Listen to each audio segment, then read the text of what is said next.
His real name was not Joe Friday, nor was it Pat, Jeff, Pete, Buzzsaw Louie, or even Jack.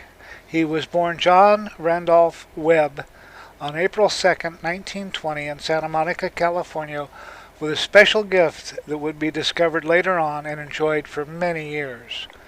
One of the West Coast's most consistent and sought-after radio actors of that age, Mr. Webb could do many things, and do them well.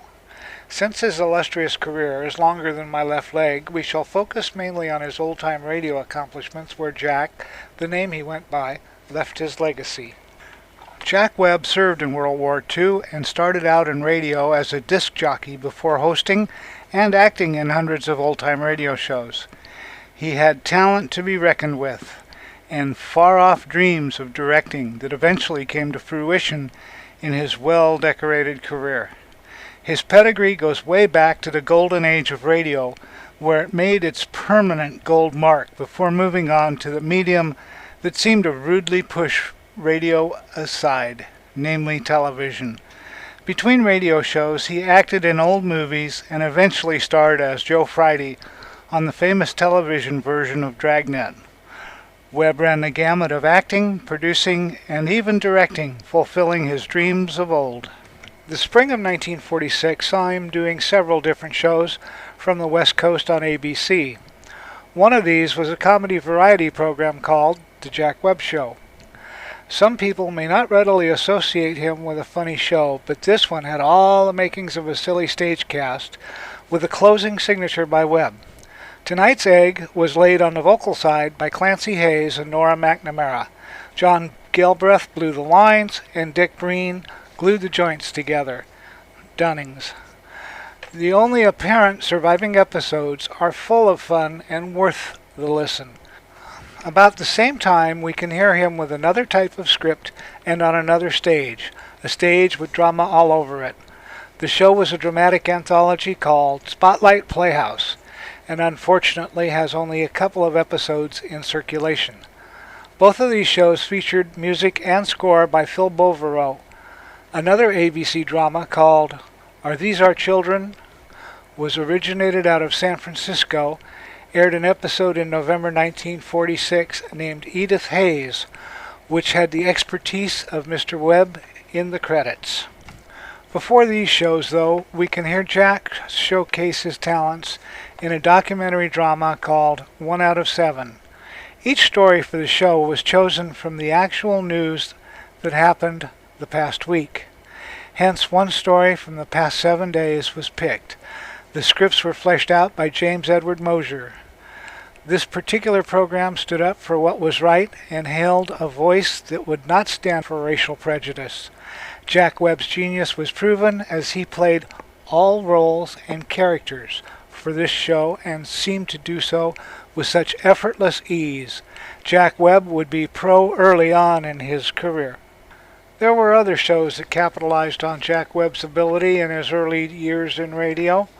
The Red Cross had a syndicated 15-minute drama called Errand of Mercy that ran in the 1948-49 time frame with Jack in the lineup. At the same time, the Treasury Department ran a syndicated show called Guest Star that penciled Jack in a handful of roles. On at least one occasion, we see the episode date of these two shows with Jack's name in the credits on the same exact day. Jack soon became Pat Novak for Hire, which ran on the West Coast only circa 1946-47 on ABC. This was a crime drama that slapped a persona on Webb that would follow him for a long time in radio. He was a tough, clever, quick-witted detective full of one-liners. You have to love this guy. Just listening to him think will bring many laughs and much enjoyment. Even when a gun is pointed at him, the calm one-liners flow like a river after a big rain. Jack left the show and moved south, but since Pat Novak was so popular, the network recast that show and kept it on with a new lead and scriptwriter. The show resurfaced in February 1949 nationwide with Webb back in old form. After Jack left San Francisco for Hollywood, a new detective adventure show began called Johnny Madero, Pier 23, which ran on Mutual from April through September 1947. This show is entertaining and reminds me of Philip Marlowe in its descriptive writing style. Among the many quips you will hear Johnny say are, "You're so scary, I'll bet your dandruff stands on end." "You couldn't clear your throat in an empty tunnel." "Some days, you're not going to make out better than an ice cube at a cocktail party." And "breaking more records than a disc jockey with a hangover."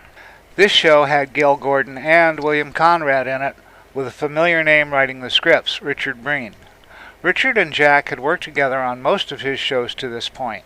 They, Breen and Webb, wanted to continue with Pat Novak, but it was being carried on up north by Ben Morris and Gil Dowd, so apparently, as the story goes, they started the Johnny Madero Pier 23 show in the same spirit as Novak, from Dunning. Jack starred in many popular mystery and drama series like Escape, Suspense, The Whistler, Murder and Mr. Malone, and Night Beat, among others. He was a busy guy that anyone would want on their cast. By 1948, you could see his name in the credits on The New Adventures of Michael Shayne before his debut as Jeff Regan Investigator. By the time Regan aired, Jack Webb had a following of people who wanted to hear him on the air again. The show was Webb's third detective show before Dragnet's creation and had a lot going for it from the get-go. Even though the show was different from Webb's previous detective characters, it did have a very prolific scriptwriter in E. Jack Newman and ran on CBS. In 1948, he starred in a movie called He Walked by Night, playing a crime lab police officer. It was on that set he met Sergeant Marty Wynn of the Los Angeles Police Department, who happened to be the film's technical advisor. As they discussed various aspects of investigative procedure and melodrama, the idea for Dragnet was born in the head of Jack Webb. He thought about creating the show with realism at the core, and the stories to be authentic in every sense, using genuine police files. At that point, Jack began hanging out with the police, attending classes at the police academy, and riding along with them on calls. Dragnet began its steady march of the airwaves in June of 1949 and ran until February 1957. This would be Webb's magnum opus in radio and followed into more than one television series. Jack Webb played Detective Sergeant Joe Friday of the Los Angeles Police Department and also directed the series. When the time came to pitch the show to NBC, they were unimpressed, thinking it would be just another cop show. Dunning. Webb went to the LA police for help. He pitched the idea to them as well, wanting the series to be real and from authentic files, with the names changed, of course. Jack was a detailed professional and wanting nothing less than perfection on this one. The police approved, and the show was successful beyond any other detective show in history. It won the coveted Edgar Award for Best Drama 2 years in a row, 1951 and 52, by the Mystery Writers of America, and would forever be a show to be remembered. No other old-time radio show could share the same repeat-winning credits as this awarded program did. 2 years after Dragnet became a hit, Richard Breen created a new show called Pete Kelly's Blues, with Jack as the lead, and it ran for 12 weeks on NBC. The show was set in the Roaring '20s and featured Jack Webb as a cornet player in a speakeasy in Kansas City.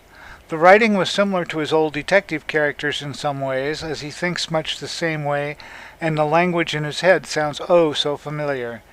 The setting and the music theme seemed to be its biggest charm, and even led to a film of the same name in 1955, played by, you guessed it, Jack Webb.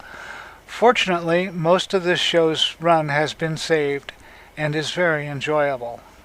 For the Old Time Radio researchers, I'm Fred Bertelson, your announcer.